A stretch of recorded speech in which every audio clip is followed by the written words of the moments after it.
নমস্কার বন্ধুরা, এসডি কিচেনে আপনাদের সকলকে স্বাগত জানাই। আশা করি আপনারা নিশ্চয়ই খুবই ভালো আছেন। আজকে আরও একটি নতুন রেসিপি নিয়ে হাজির হয়েছি। আজকের রেসিপিটির নাম হলো রুই মাছের মাথা দিয়ে বাঁধাকপির তরকারি। আশা করি আপনাদের এই রুই মাছের মাথা দিয়ে বাঁধাকপির তরকারি রেসিপিটি দেখতে খুবই ভালো লাগবে। যদি ভালো লেগে থাকে তাহলে লাইক কমেন্ট শেয়ার করতে একদম ভুলবেন না। আর আপনি যদি আমার চ্যানেলে নতুন হয়ে থাকেন তাহলে চ্যানেলটিকে অবশ্যই সাবস্ক্রাইব করে নেবেন। তো চলুন সম্পূর্ণ ভিডিওটি স্কিপ না করে দেখতে থাকুন। রুই মাছের মাথা দিয়ে বাঁধাকপির তরকারি তৈরি করার জন্য এখানে আমি একটা বড় সাইজের বাঁধাকপিকে কুচি কুচি করে কেটে ধুয়ে নিয়েছি। আর এদিকে আমি দুটো রুই মাছের মাথাকে ভালোভাবে ধুয়ে আর্ধেক করে রেখে দিয়েছি। কড়াই আমি গ্যাসের মধ্যে বসিয়ে দিয়েছি। কড়াইয়ের মধ্যে আমি অল্প পরিমাণে জল দিয়ে দিয়েছি। জলটা গরম হয়ে যাওয়ার পর আমি জলের মধ্যে বাঁধাকপিগুলোকে অল্প অল্প করে দিয়ে সেদ্ধ করে নেব।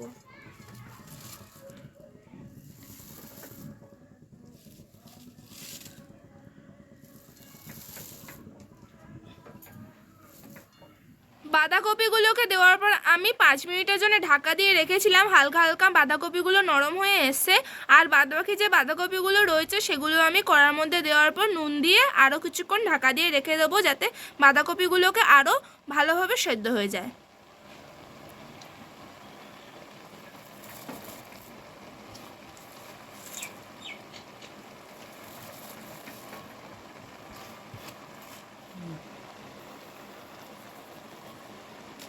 বাঁধাকপিগুলো ভালোভাবে সেদ্ধ হওয়ার জন্য আমি 1 চামচ পরিমাণে নুন দিয়ে দিয়েছি। এবার আমি ঢাকা দিয়ে বাঁধাকপিগুলোকে রেখে দেবো সেদ্ধ হওয়ার জন্য। বাঁধাকপিটাকে আমি ঢাকা দিয়ে 5 মিনিটের জন্য রেখে দিয়েছিলাম। হালকা নরম হয়ে এসছে। এবার আমি কড়াইশুঁটিগুলোকে বাঁধাকপির মধ্যে দিয়ে দেবো, যাতে একসাথে ভালোভাবে দুটোই সেদ্ধ হয়ে যায়।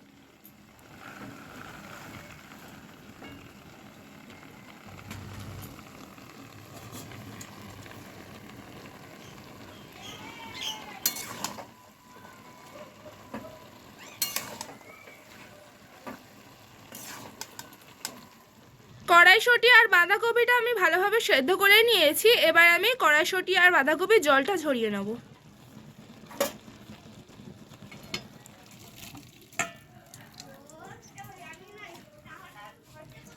কড়াইশুঁটি আর বাঁধাকপিটাকে আমি জল ঝরানোর জন্য একটা ফুটো ফুটো গামলার মধ্যে রেখে দিয়েছি। বাঁধাকপিটাকে আমি জল ঝরানোর জন্য রেখে দিয়েছি। এদিকে আমি মাছের মাথাটাকে নুন হলুদ মাখিয়ে নেব।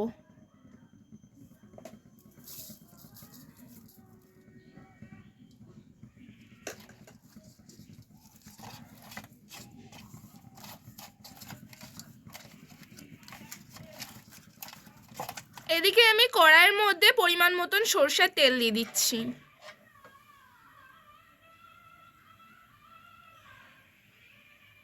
সরষের তেলটা গরম হয়ে গেছে। এবার আমি কেটে রাখা আলুগুলোকে দিয়ে দেবো।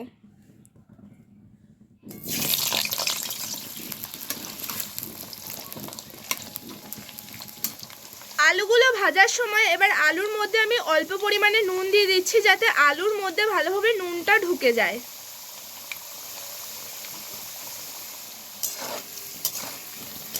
আলুগুলো লাল লাল করে ভাজা হয়ে গেছে। এবার আমি আলুগুলো তেল থেকে তুলে নেব।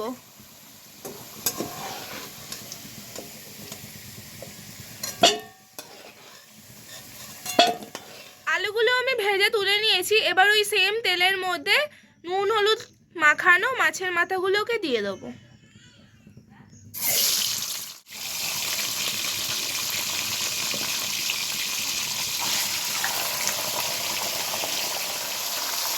মাছের মাথাগুলোকে তেলের মধ্যে দেওয়ার পর আমি উল্টে পাল্টে মাছের মাথাগুলোকে লাল লাল করে আমি ভেজে নেব।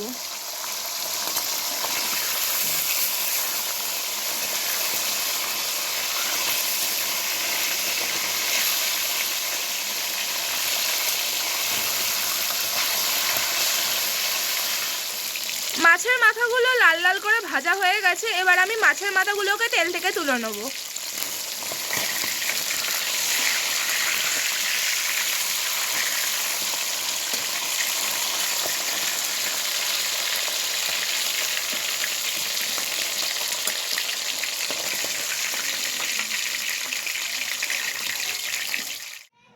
মাছের মাথাগুলো আমি তেল থেকে তুলে নিয়েছি। এবার ওই সেম তেলের মধ্যে গোটা গরম মশলা দেবো, যার মধ্যে রয়েছে গোটা জিরে, এলাচ, লবঙ্গ, দারচিনি, শুকনো লঙ্কা, তেজপাতা। এই সব কটা গোটা গরম মশলাকে আমি তেলের মধ্যে দিয়ে দেবো। গোটা গরম মশলাগুলো তেলের মধ্যে দেওয়ার পর আমি দুটো মিডিয়াম সাইজের পেঁয়াজটাকে কুচি করে কেটে নিয়েছি। সেই পেঁয়াজ কুচিগুলোকে এবার গোটা গরম মশলার মধ্যে দিয়ে দেবো।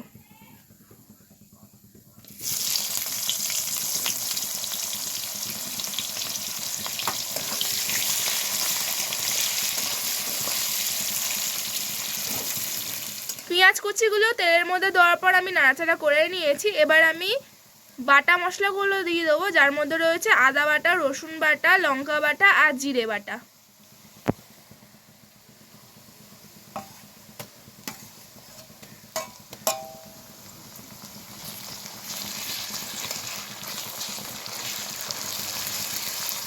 বাটা বুটি মশলা দেওয়ার পর এবার আমি দিয়ে দেবো গুঁড়ো মশলা, যেটা হলো ধনের গুঁড়ো।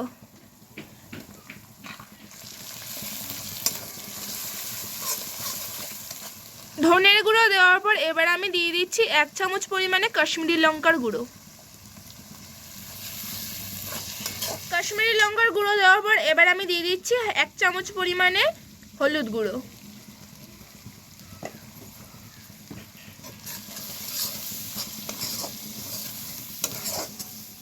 ধনের গুঁড়ো, কাশ্মীরি লঙ্কার গুঁড়ো, হলুদ গুঁড়ো দেওয়ার পর এবার আমি দিয়ে দেবো 2টো টমেটো কুচি।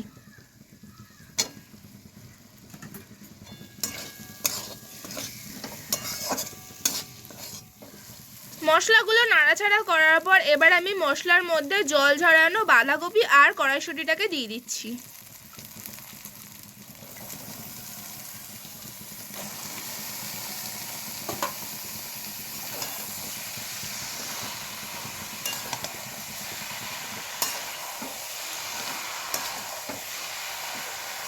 বাঁধাকপি দেওয়ার পর আমি নাড়াচাড়া করে নিয়েছি। এবার আমি বাঁধাকপির মধ্যে 4-5টা মতন কাঁচা লঙ্কা দিয়ে দিচ্ছি।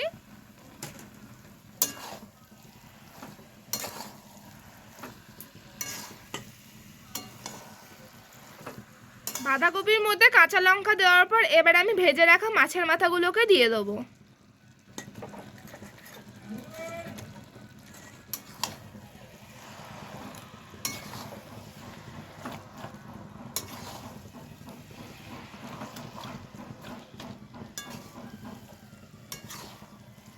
মাছের মাথাগুলোকে বাঁধাকপির মধ্যে দেওয়ার পর এবার আমি ছোট ছোট টুকরো করে খুন্তির সাহায্যে ভেঙে নেব।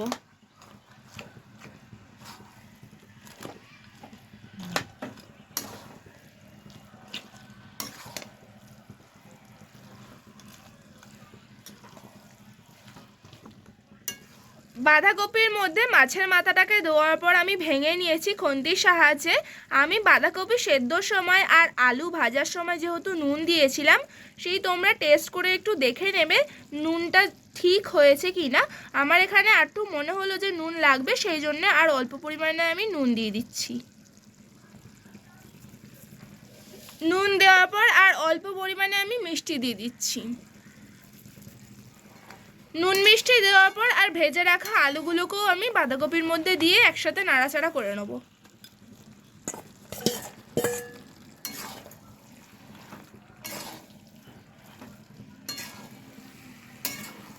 বাঁধাকপির মধ্যে আলুটাকে দেওয়ার পর আমি ভালোভাবে বাঁধাকপিটাকে নাড়াচাড়া করে নিয়েছি। তো আমাদের রুই মাছের মাথা দিয়ে বাঁধাকপির তরকারি রেডি হয়ে গেছে। বাঁধাকপিটাকে নামানোর আগে আমি এর মধ্যে দিয়ে দিচ্ছি 1 চামচ মতন ঘি আর অল্প পরিমাণে গরম মশলার গুঁড়ো।